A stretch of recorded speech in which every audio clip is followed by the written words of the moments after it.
ನಮಸ್ಕಾರ. ಇವತ್ತಿನ ವಿಡಿಯೋ ನಿಮ್ಮ ನೆಚ್ಚಿನ ಷೇರುಗಳು ಮುಂದಿನ 10 ವರ್ಷಗಳಲ್ಲಿ ಎಷ್ಟಾಗಬಹುದು. ನಾನು ಡಾಕ್ಟರ್ ಭರತ್ ಚಂದ್ರ. ವಿಡಿಯೋಗಳ ಉದ್ದೇಶ ಕನ್ನಡಿಗರ ಫೈನಾನ್ಷಿಯಲ್ ಎಜುಕೇಶನ್. ಬಹಳ ಜನಕ್ಕೆ ಒಂದು ಕುತೂಹಲ ಏನು ಅಂತಂದ್ರೆ, ನಾನು ಈಗ ಷೇರುಗಳನ್ನು ಕೊಂಡ್ರೆ 10 ವರ್ಷದಲ್ಲಿ ಎಷ್ಟಾಗಬಹುದು, ಅಥವಾ ನನ್ನ ಹತ್ರ ಇದ್ದಂತಹ ಷೇರುಗಳು ಹಿಂದಿನ ದಿನಗಳಲ್ಲಿ ಇವತ್ತಿನಿಂದ ಮುಂದೆ ಎಷ್ಟು ಅಪ್ರಿಸಿಯೇಷನ್ ಅನ್ನು ಕಾಣ್ತಾರೆ. ನಾವು ರಿಯಲ್ ಎಸ್ಟೇಟ್ ಅಲ್ಲಿ ಯಾವುದಾದ್ರೂ ಸೈಟು ಅಥವಾ ಪ್ಲಾಟ್ ಅನ್ನು ಕೊಂಡ್ಕೊಳ್ಳೋ ಮುಂಚೆ ನಮ್ಮ ಮನಸ್ಸಿನಲ್ಲಿ ಯೋಚನೆ ಮಾಡ್ತೇವೆ, ಈ ಏರಿಯಾದಲ್ಲಿ ಡೆವಲಪ್ಮೆಂಟ್ ಹೇಗಿದೆ ಮತ್ತೆ ಎಷ್ಟು ವರ್ಷಗಳ ಮೇಲೆ ಎಷ್ಟಾಗಬಹುದು. ಬಹಳಷ್ಟು ಜನ ಷೇರುಗಳಲ್ಲಿ ಹಣವನ್ನು ಹಾಕಲಿಕ್ಕೆ ಹಿಂದೇಟಾಗ್ತಾರೆ. ಯಾಕಂತಂದ್ರೆ ಷೇರುಗಳಲ್ಲಿ ಇವತ್ತು ಇದ್ದ ರೇಟು ಮತ್ತು 10 ವರ್ಷಗಳ ಮೇಲೆ ಎಷ್ಟಿದೆ ಅಂತ ಅಂದಾಜು ಮಾಡಲಿಕ್ಕೆ ಕೂಡ ಆಗೋದಿಲ್ಲ. ಸದ್ಯಕ್ಕೆ ನಿಫ್ಟಿ ಅಂದಾಜು 23,000 ಲೆವೆಲಲ್ಲಿದೆ. ಇನ್ನು ಮುಂದಿನ ದಿನಗಳಲ್ಲಿ ಕೆಲವು ವರ್ಷಗಳಲ್ಲಿ ಗ್ಯಾರಂಟಿಯಾಗಿ 30,000, 40,000, 50,000 ತಲುಪಬಹುದು. ಜನವರಿ 2015ರಲ್ಲಿ ನಿಫ್ಟಿ 8,800 ಇತ್ತು. ಆವಾಗ ಹೆಚ್ಚಿನ ಹೂಡಿಕೆದಾರರು ಇಮ್ಯಾಜಿನ್ ಮಾಡಿರಲಿಲ್ಲ 2025ರಲ್ಲಿ ಅದು ಅಂದಾಜು 23,000ದಿಂದ 25,000 ಲೆವೆಲ್ ತಲುಪಬಹುದು ಅಂತ. ಇದಕ್ಕೆ ನಾವು ಪವರ್ ಆಫ್ ಕಾಂಪೌಂಡಿಂಗ್ ಅಥವಾ ಚಕ್ರ ಬಡ್ಡಿಯ ಮಹತ್ವ ಅಂತ ಹೇಳ್ತೇವೆ.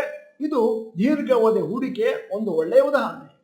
ನಿಫ್ಟಿ ಮಲ್ಟಿಪ್ಲೈ ಆಗಿರೋದು 2.6 ಟೈಮ್ಸ್ ಇನ್ 10 ಇಯರ್ಸ್. ಅದು 15% ರೀಸೆಂಟ್ ಹೈಯಿಂದ ಕೆಳಗೆ ಬಿದ್ದ ಮೇಲೆ. ಅದೇ ಸಮಯದಲ್ಲಿ ಸುಮಾರು ಇಂಡಿವಿಜುವಲ್ ಸ್ಟಾಕ್ಸ್ ಅಂದಾಜು 5ರಿಂದ 15 ಟೈಮ್ಸ್ ಮಲ್ಟಿಪ್ಲೈ ಆಗಿದೆ. ಅದೇ ಸಂದರ್ಭದಲ್ಲಿ ಇನ್ನೊಂದು ವಿಚಾರವನ್ನು ಕೂಡ ನೆನಪಿಟ್ಟುಕೋಬೇಕು. ಎಲ್ಲ ಷೇರುಗಳಲ್ಲಿ ಪ್ರಾಫಿಟ್ ಇಲ್ಲ. ಹಲವು ಷೇರುಗಳಲ್ಲಿ ಹಣ ಹಾಕಿದವ್ರದ್ದು ಅಧೋಗತಿಯಾಗಿದೆ ಮತ್ತು ಸಂಪತ್ತು ನಷ್ಟವಾಗೋಗಿದೆ. ಯಾಕಂದ್ರೆ ಷೇರುಗಳಲ್ಲಿ ಒಮ್ಮೆ ಹಣವನ್ನು ಹಾಕಿದ ಮೇಲೆ ನಾವು ಆವಾಗ ಸೂಪರ್ವಿಷನ್ ಮಾಡಬೇಕು. ಷೇರು ಮಾರುಕಟ್ಟೆಯಲ್ಲಿ ಹಣವನ್ನು ಹಾಕುವಂತದ್ದು ಒಂದು ಕಾಂಬಿನೇಷನ್. ನಾವು ಏನು ಆಕ್ಷನ್ ತಗೊಳ್ತೇವೆ ಮತ್ತು ಕಂಪನಿಗಳಲ್ಲಿ ಏನು ಪ್ರೋಗ್ರೆಸ್ ಬಂದಿದೆ ಮುಂದಿನ ದಿನಗಳಲ್ಲಿ. ಷೇರು ಮಾರುಕಟ್ಟೆಯ ಬಗೆಗಿನ ನಮ್ಮ ಕಾರ್ಯಾಗಾರಗಳಲ್ಲಿ ಕಳೆದ 25 ವರ್ಷದಿಂದ ನಾವು ಹೇಳ್ತಾ ಬರ್ತಾ ಇರೋ ವಿಚಾರ ಏನು ಅಂತಂದ್ರೆ, ಷೇರಿನಲ್ಲಿ ಹಣವನ್ನು ಮಾಡಬೇಕು ಅಂತಂದ್ರೆ ನಿಮ್ಮಲ್ಲಿ ತಾಳ್ಮೆ ಇರಬೇಕು, ಒಂದಷ್ಟು ಡಿಸಿಪ್ಲಿನ್ ಇರಬೇಕು, ಶಿಸ್ತು ಇರಬೇಕು. ಕೇವಲ 1 ವರ್ಷ 2 ವರ್ಷ ಕಾದ್ಬಿಟ್ಟು ಪ್ರಾಫಿಟ್ ಆಗಿಲ್ಲ ಅಂತ ಮಾರ್ಲಿಕ್ಕೆ ಹೋಗಬೇಡಿ. ಮಿನಿಮಮ್ ಡ್ಯೂರೇಷನ್ 8ರಿಂದ 10 ವರ್ಷ. ಆವಾಗ ಬಹುಶಃ ನಿಮ್ಮ ಷೇರು ಒಂದಲ್ಲ ಎರಡಲ್ಲ 4-5 ಪಟ್ಟು ಮೇಲಕ್ಕೆ ಹೋಗಿರ್ಬೋದು. ನಿಮ್ಮ ಮುಂದೆ ನಾನೀಗ ನಿಫ್ಟಿ 50 ಗ್ರಾಫ್ ಇಟ್ಟಿದ್ದೀನಿ. ಕಳೆದ 15 ವರ್ಷದ್ದು ಯಾವ ರೀತಿ ಕಂಟಿನ್ಯೂಸ್ ಆಗಿ ಮೇಲಕ್ಕೆ ಹೋಗ್ತಾ ಇದೆ. ಮಧ್ಯದಲ್ಲಿ ಒಂದಷ್ಟು ಕುಸಿತ ಆದ್ಮೇಲೆ ಮತ್ತೆ ಮೇಲಕ್ಕೆ ಹೋಗಿದ್ದು ಇತ್ಯಾದಿ. ಕೊನೆಯಲ್ಲಿ ನಾವು ಸಾರಾಂಶವನ್ನು ಗಮನಿಸಿದ್ರೆ ನಿಫ್ಟಿ ಏನಿದ್ದರೂ ಕೂಡ ಮೇಲಕ್ಕೆ ಹೋಗ್ತಾ ಇದೆ, ಅಲ್ಲಲ್ಲಿ ಕುಸಿತವನ್ನು ಕಾಣುತ್ತಾ. ಈ ನಿಫ್ಟಿಯ ಗ್ರಾಫ್ ಅನ್ನು ನೀವು ನೋಡಿದ್ರೆ ನಿಮ್ಗೆ ಗೊತ್ತಾಗುತ್ತೆ, ನಿಫ್ಟಿ ಮೇಲಕ್ಕೆ ಹೋಗುತ್ತೆ, ಕೆಳಗೆ ಬೀಳುತ್ತೆ, ಕೆಲವು ಪೀರಿಯಡ್ ನಲ್ಲಿ ಸ್ಟಾಗ್ನೆಂಟ್ ಆಗಿರುತ್ತೆ. ಮತ್ತೆ ನೀವು ತಿಳ್ಕೊತೀರಿ ನಿಫ್ಟಿಯಲ್ಲಿ ಏನು ಇಂಪ್ರೂವ್ಮೆಂಟ್ ಇಲ್ಲ, ಆದ್ರೆ ಕಂಟಿನ್ಯೂಸ್ ಆಗಿ ಮೇಲಕ್ಕೆ ಹೋಗ್ತಾ ಇದೆ. ಯಾರಲ್ಲಿ ತಾಳ್ಮೆ ಇದೆ, ಹಣವನ್ನು ಹೂಡಿ ಕಾಯ್ತಾ ಇದ್ದಾರೆ, ಅವರಿಗೆ ಒಳ್ಳೆ ರಿಸಲ್ಟ್ ಅನ್ನು ಕೊಟ್ಟಿದೆ. ಷೇರು ಮಾರುಕಟ್ಟೆಯಲ್ಲಿ ಫಿಕ್ಸಡ್ ಡಿಪಾಸಿಟ್ ತರ ಷೇರುಗಳು ಕಂಟಿನ್ಯೂಸ್ ಆಗಿ ನಿರಂತರವಾಗಿ ಒಂದೇ ತರದಲ್ಲಿ ಮೇಲಕ್ಕೆ ಹೋಗೋದಿಲ್ಲ, ಮೇಲೆ ಕೆಳಗೆ ಹೋಗ್ತಾ ಇರುತ್ತೆ.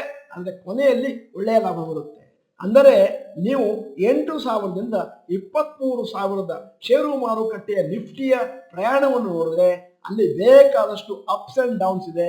ಅದೇ ರೀತಿ ಮುಂದಿನ ದಿನಗಳಲ್ಲಿ 23,000ದಿಂದ 30,000, 40,000 ಹೋಗೋಗಳು ನೀವು ಬೇಕಾದಷ್ಟು ಅಪ್ ಅಂಡ್ ಡೌನ್ಗಳನ್ನು ನೋಡ್ತೀರಿ. ಬ್ಯಾಂಕಿನ FD ಮತ್ತು ಪೋಸ್ಟ್ ಆಫೀಸ್ ಡಿಪಾಸಿಟ್ ಅಲ್ಲಿ ಕನ್ಸಿಸ್ಟೆಂಟ್ ಫಿಕ್ಸ್ಡ್ ರಿಟರ್ನ್ಸ್ ಕೊಡುತ್ತೆ. ಷೇರು ಮಾರುಕಟ್ಟೆಯಲ್ಲಿ ಹಾಗಿಲ್ಲ. ನಿಫ್ಟಿಯ ಕಳೆದ 10 ವರ್ಷಗಳ ಲೆಕ್ಕ ತಗೊಂಡ್ರೆ ಅಂದಾಜು 10.1% ರಿಟರ್ನ್ಸ್ ಬಂದಿದೆ ಫಾರ್ ಆನಮ್. ಇದು ಮಾರುಕಟ್ಟೆ ಕರೆಕ್ಷನ್ ಆದ್ಮೇಲೆ ಕೂಡ ಇರುವಂತಹ ಫಿಗರ್. ಮತ್ತೆ ಅಕಸ್ಮಾತ್ ಮಾರುಕಟ್ಟೆ ಕರೆಕ್ಷನ್ ಆಗದೇ ಇದ್ದಿದ್ರೆ 11ರಿಂದ 12% ಫಾರ್ ಆನಮ್ ರಿಟರ್ನ್ಸ್ ಅನ್ನು ನಿಫ್ಟಿ ಕೊಡ್ತಾ ಇತ್ತು. ಇದೇ ಅವಧಿಯಲ್ಲಿ ಇಂಡಿವಿಜುವಲ್ ಸ್ಟಾಕ್ಸ್ ಅಂದಾಜು 1.2 to 1 ಟೈಮ್ಸ್ ಜಾಸ್ತಿ ನಿಫ್ಟಿ ಇಂಡೆಕ್ಸ್ ಗಿಂತ ರಿಟರ್ನ್ಸ್ ಅನ್ನು ಕೊಟ್ಟಿದೆ. ಉದಾಹರಣೆಯನ್ನು ಕೊಡ್ತಾ ಇದ್ದೇನೆ. ನಿಫ್ಟಿ ಏನಾದರೂ 12% ಪರ್ ಆನಮ್ ಅಪ್ರಿಸಿಯೇಷನ್ ಅನ್ನು ಕೊಟ್ಟರೆ ಇಂಡಿವಿಜುವಲ್ ಸ್ಟಾಕ್ಸ್ 15ರಿಂದ 18ರಿಂದ 20% ವರೆಗೂ ರಿಟರ್ನ್ಸ್ ಕೊಡ್ತವೆ ದೀರ್ಘಾವಧಿಯಲ್ಲಿ. ಈಗ ನಿಮ್ಮ ಮುಂದೆ ಒಂದು ಟ್ಯಾಬ್ಲರ್ ಕಾಲಮ್ ಇಟ್ಟಿದ್ದೇನೆ, ಲೆಕ್ಕವನ್ನು ಇಟ್ಟಿದ್ದೇನೆ. ದಯವಿಟ್ಟು ಮಿನಿಮಮ್ 3 ಸತಿ ನೋಡಿ. ಇಮ್ಯಾಜಿನ್ ಮಾಡ್ತಾ ಇದ್ದೇವೆ future stock prices of some large companies assuming an average of 14% per annum returns. Reliance Industries ಇವತ್ತಿನ ಅಪ್ರಾಕ್ಸಿಮೇಟ್ ಪ್ರೈಸ್ 1235. ಕಳೆದ 10 ವರ್ಷದ ಸ್ಟಾಕ್ CAGR 20%. ಅದೇ ರೀತಿ ಮುಂದಿನ 10 ವರ್ಷಗಳಲ್ಲಿ 14% ಅಪ್ರಿಸಿಯೇಷನ್ ಬರುತ್ತೆ ಅಂತಂದ್ರೆ ರಿಲಯನ್ಸ್ ಇಂಡಸ್ಟ್ರೀಸ್ ಪ್ರೈಸು 10 ವರ್ಷಗಳ ನಂತರ 4570 ಇರುತ್ತೆ. ಟೈಟನ್ ಕಂಪನಿ ಇವತ್ತು 3370. ಕಳೆದ 10 ವರ್ಷದಲ್ಲಿ 23% ರಿಟರ್ನ್ಸ್ ಕೊಟ್ಟಿದೆ. ಮುಂದಿನ 10 ವರ್ಷದಲ್ಲಿ 14% ಬರುತ್ತೆ ಅಂತಂದ್ರೆ 12,469 ರೂಪಾಯಿ ಆಗ್ಬೋದು. HDFC ಬ್ಯಾಂಕು ಇದೇ ಲೆಕ್ಕ ಪ್ರಕಾರ ತಗೊಂಡ್ರೆ ಇವತ್ತಿನ ರೇಟು 1677 ಮತ್ತು 10 ವರ್ಷಗಳ ಬಳಿಕ 6205 ರೂಪಾಯಿ ಆಗ್ಬೋದು. ಬಜಾಜ್ ಫೈನಾನ್ಸ್ ಈಗ 7748. ಕಳೆದ 10 ವರ್ಷದಲ್ಲಿ 34% ಕೊಟ್ಟಿದೆ ಮತ್ತು ಮುಂದಿನ 10 ವರ್ಷದಲ್ಲಿ 14% ಕೊಡ್ತು ಅಂತಂದ್ರೂ 28,668 ರೂಪಾಯಿ ಆಗ್ಲಿಕ್ಕಿದೆ. L&T 3,445 ಮತ್ತು 10 ವರ್ಷಗಳ ಬಳಿಕ 12,747 ಆಗ್ಬೋದು. ಮುಂದಕ್ಕೆ ಹೋಗ್ತಾ ಇದ್ದಾಗೆ ಇನ್ಫೋಸಿಸ್ ಇವತ್ತು 1880. ಕಳೆದ 10 ವರ್ಷದಲ್ಲಿ 13% ಕೊಟ್ಟಿದೆ. ಮುಂದಿನ 10 ವರ್ಷದಲ್ಲಿ 14% ಕೊಡುತ್ತೆ ಅಂತ ನಾವೇನಾದ್ರೂ ಊಹಿಸಿದ್ರೆ ಅವಾಗ 6,956 ರೂಪಾಯಿ ಆಗ್ಲಿಕ್ಕಿದೆ. TCS ಇವತ್ತಿನ ರೇಟು 4,094. ಕಳೆದ 10 ವರ್ಷದಲ್ಲಿ 13% ಕೊಟ್ಟಿದೆ ಮತ್ತು 10 ವರ್ಷದಲ್ಲಿ 14% ಮುಂದಿನ ದಿನಗಳಲ್ಲಿ ಕೊಟ್ಟರೆ 15,148 ಆಗ್ಲಿಕ್ಕಿದೆ. SBI ಇವತ್ತು 758. 10 ವರ್ಷಗಳಲ್ಲಿ ಅಪ್ರಾಕ್ಸಿಮೇಟ್ 2,805. ICICI ಬ್ಯಾಂಕು ಇವತ್ತಿನ ರೇಟು 1251 ಮತ್ತು 10 ವರ್ಷಗಳಲ್ಲಿ 14% ಆಗಿ 4,629. ಐಷರ್ ಮೋಟಾರ್ಸ್ ಇವತ್ತಿನ ರೇಟು 5,171. 10 ವರ್ಷದಲ್ಲಿ 12% ರಿಟರ್ನ್ಸ್ ಕೊಟ್ಟಿದೆ ಮತ್ತು estimated price 10 years later based on 14% CAGR 19,133. ಇಲ್ಲಿ ಒಂದು ವಿಚಾರವನ್ನು ಗಮನಿಸಬೇಕಾಗುತ್ತೆ. ಮುಂದಿನ ದಿನಗಳಲ್ಲಿ ಕೆಲವು ಕಂಪನಿಗಳಲ್ಲಿ ಸ್ಪ್ಲಿಟ್ ಬರಬಹುದು, ಬೋನಸ್ ಬರಬಹುದು. ಅದರಿಂದಾಗಿ ಆ ಶೇರಿನ ಪ್ರೈಸ್ ನಾವು ಎಷ್ಟು ಅಂತ ಬರೆದಿದ್ದೇವೆ ಅದು ಕಮ್ಮಿ ಆಗ್ಬೋದು. ಯಾಕಂತಂದ್ರೆ ನಿಮ್ಮಲ್ಲಿರುವಂತ ಒಟ್ಟು ಷೇರುಗಳ ಸಂಖ್ಯೆ ತನ್ನಿಂದ ತಾನಾಗಿ ಜಾಸ್ತಿ ಆಗ್ಬೋದು. ಮತ್ತೆ ಮುಂದಿನ ದಿನಗಳಲ್ಲಿ ಬಹುಶಃ ಒಂದು 12ರಿಂದ 20% ರಿಟರ್ನ್ಸ್ ಬರಬಹುದು ಈ ಕೆಳಕಂಡ ಉತ್ತಮ ಷೇರುಗಳಲ್ಲಿ. ಎಲ್ಲ ಷೇರುಗಳಲ್ಲೂ ಪ್ರಾಫಿಟ್ ಬರುತ್ತೆ ಅಂತ ಖಾತ್ರಿಯಾಗಿ ಹೇಳಲಿಕ್ಕಾಗಲ್ಲ. ಕೆಲವು ಷೇರುಗಳಲ್ಲಿ ಒಂದಷ್ಟು ಲಾಸ್ ಅನ್ನು ಕೂಡ ಕಾಣಬಹುದು.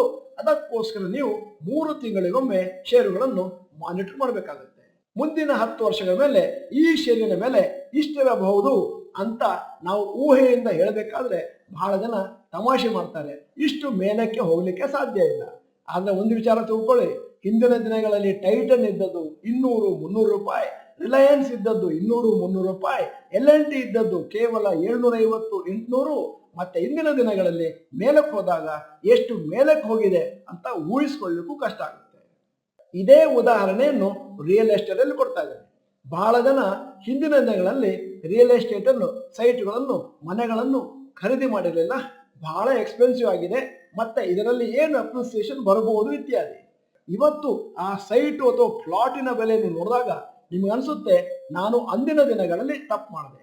ಅದೇ ರೀತಿ ಷೇರುಗಳಲ್ಲಿ ಕೂಡ ಆಗುತ್ತೆ. ಬಹಳಷ್ಟು ಜನಗಳನ್ನು ನಾನು ಸಭೆ ಸಮಾರಂಭಗಳಲ್ಲಿ ಭೇಟಿ ಆಗ್ತೇನೆ. ನನ್ನ ಯೂಟ್ಯೂಬ್ ವಿಡಿಯೋಗಳನ್ನು ನೋಡಿರ್ತಾರೆ, ನನ್ನನ್ನು ಗುರುತಿಸ್ತಾರೆ.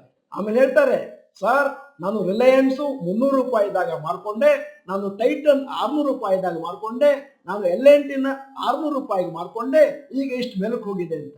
ಆದ್ದರಿಂದ ಪ್ರತಿಯೊಬ್ಬರಲ್ಲೂ ಕೂಡ ಇಂತಹ ಒಂದು ಕಥೆ ಇರುತ್ತೆ. ನಾನು ಕೊಂಡಿದ್ದೇನೆ ಮತ್ತು ಮಾರಿದ್ದೇನೆ. ಅದ್ಯಾರು ದೀರ್ಘ ಅವಧಿಯ ಹೂಡಿಕೆದಾರರಾಗಿದ್ದಾರೆ ಅವರು ಷೇರುಗಳನ್ನು ಮಾರೋದಿಲ್ಲ, ಕಂಟಿನ್ಯೂಸ್ ಆಗಿ ಕೊಳ್ತಾ ಹೋಗ್ತಾರೆ. SIP ಮಾಡ್ತಾರೆ, SEP ಮಾಡ್ತಾರೆ. ಮತ್ತು ಯಾರಿಗೆ ಷೇರು ಮಾರುಕಟ್ಟೆ ಬಗ್ಗೆ ನಾಲೆಜ್ ಇಲ್ವೋ ಅವರು ಷೇರುಗಳನ್ನು 1-2 ವರ್ಷದಲ್ಲಿ ಮಾರ್ಕೊಳ್ತಾರೆ, ಮುಂದೆ ಪಶ್ಚಾತ್ತಾಪವನ್ನು ಅನುಭವಿಸ್ತಾರೆ.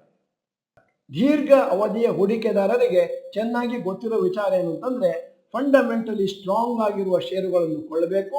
3 ತಿಂಗಳು 6 ತಿಂಗಳಿಗೊಮ್ಮೆ ಅವುಗಳನ್ನು ಮಾನಿಟರ್ ಮಾಡಬೇಕು ಮತ್ತು ಅವುಗಳನ್ನು ಕನಿಷ್ಠ 5, 10, 15, 20, 25 ವರ್ಷ ನಮ್ಮ ಪೋರ್ಟ್ಫೋಲಿಯೋದಲ್ಲಿ ಇಟ್ಕೊಳ್ಬೇಕು.